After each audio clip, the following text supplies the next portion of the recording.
Labdien! Šodien gribēju atspēkot kādu mītu par augu stādīšanu.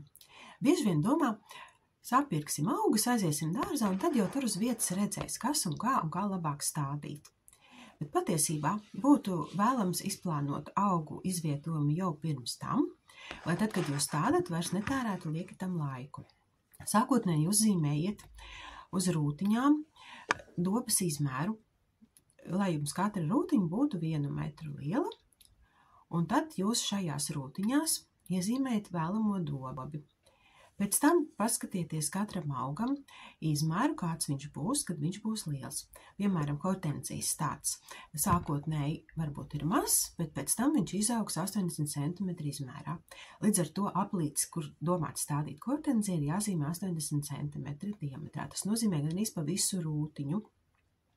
Šādā veidā jūs sazīmējat augus un izvietojat tos tā, lai lielākie augi būtu 2 varianti. Vai nu vienā variantā, ja doba ir centrā un skatām no visām pusēm, tad lielākos augus liek pa vidu.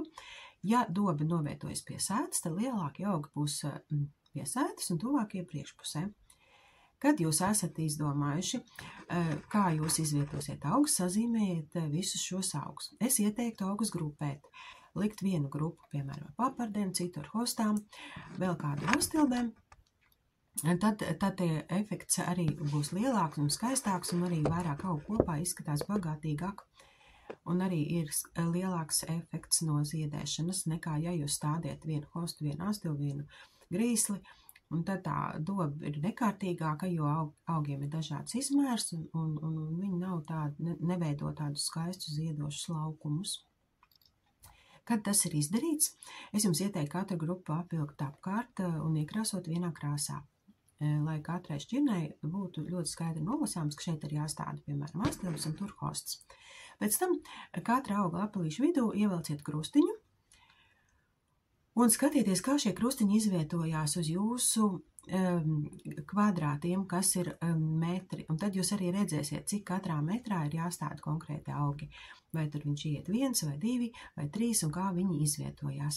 Pēc tam ar šo plānu jūs varat doties uz dārzu un ļoti ātri un vienkārši jums būs saprast, kur ko stādīt, un arī būs garām tāds rezultāts, ka beig galā neviens augs otru nenomāks, nesanāks, ka tie aug pa biezu, un pēc pāris gadiem jums būs lieliska doba. Lai jums jauks stādīšanas laiks!